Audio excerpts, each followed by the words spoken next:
2 ములక్కాయలు ఉంటే చాలు 4 గుడ్లు వేసి ఇలా పులుసు చేసుకుంటే చాలా బాగుంటుంది. Welcome to NRBM cooking channel. నేను మీ రజని. ముందుగా స్టవ్ మీద పాన్ పెట్టుకొని కర్రీకి సరిపడా ఆయిల్ వేసుకోవాలి. నేను 4 నుంచి 5 వరకు మీడియం సైజు ఆనియన్స్ని కట్ చేసి వేసుకున్నాను. ఇలా చిన్న చిన్న ముక్కలుగా కట్ చేసి వేసుకోవాల్సి ఉంటుంది. ఈ విధంగా వేసుకున్న తర్వాత ఒకసారి మొత్తం అంతా కలిసేలా కలుపుకోవాలి. ఆనియన్స్ మనం ఎక్కువగా తీసుకుంటే కాస్త గ్రేవీ ఎక్కువగా వస్తుందని తీసుకున్నాను.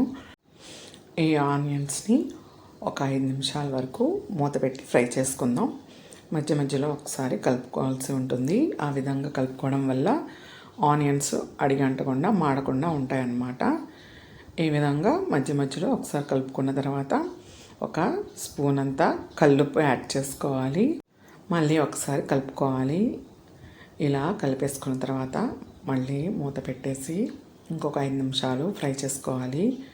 ఆనియన్స్ మంచిగా ఫ్రై అయ్యే వరకు మనం ఫ్రై చేసుకుంటూ ఉండాలన్నమాట.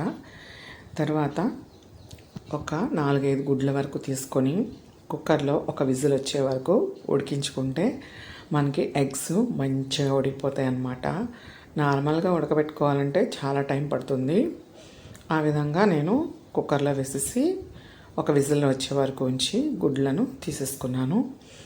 తర్వాత 2 ములక్కాయలను చిన్న ముక్కలుగా కట్ చేసి ఒకసారి వాష్ చేసేసుకున్న తర్వాత ఈ విధంగా ఆనియన్స్తో పాటు వేసుకుంటే 2 మంచిగా ఫ్రై అయిపోతాయి అన్నమాట.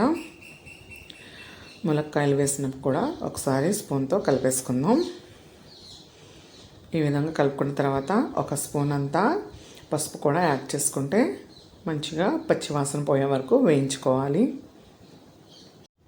పసుపు మొత్తం కలిసేలాగా ఒకసారి కలిపేసుకొని మూత పెట్టేసుకుందాం. ఈ విధంగా ఉడకబెట్టిన గుడ్లను ఇలా పెంక్ అంతా తీసేసి మంచిగా గుడ్లకి ఒకసారి ఘాట్లు పెట్టుకోవాలండి. ఈ విధంగా ఘాట్లు పెట్టుకుంటే ఏమవుతుందంటే గుడ్డు చాలా రుచిగా ఉంటుందన్నమాట.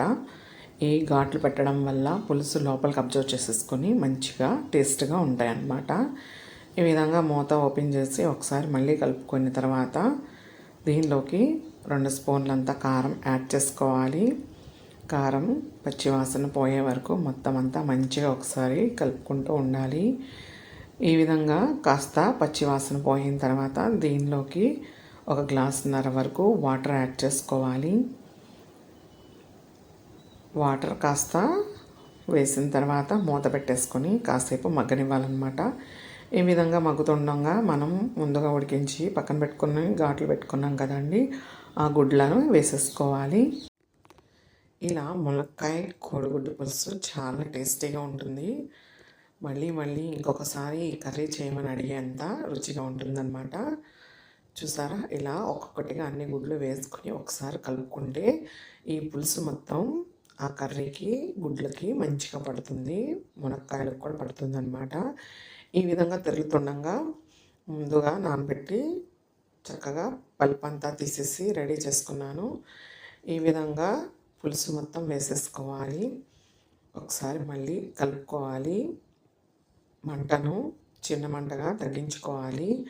మరి పెద్ద కాకుండా చిన్న కాకుండా మీడియంగా పెట్టుకోవాలన్నమాట మంట. ఈ విధంగా వేసిన తర్వాత ఒకసారి మంచిగా కలిపేసుకొని మూత పెట్టేసుకొని 5 నిమిషాల వరకు మగ్గనివ్వాలి. అంతే, మనకి కూర రెడీ అయిపోతుంది. Thank you for watching.